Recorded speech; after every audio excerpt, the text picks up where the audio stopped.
سلام چطوری زاری باز جدید چی داری تو از حرف من هر روز میری ناخون میکاری نخونم و ولش کن برو موهاتو مش کن این زندگی 2 روزه خرج کن پولا رو عشق کن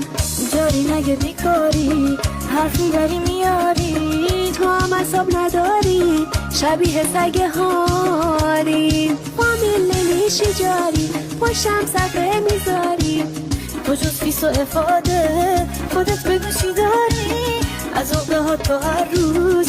یه سوری میذاری سر تا پاهات عمل تا خانی و دقل خرج عملات کرد شوهر تو کچل با شیکم و کپل بخچه ای از بغل خودت هاجر بدی نمیدم بهت محل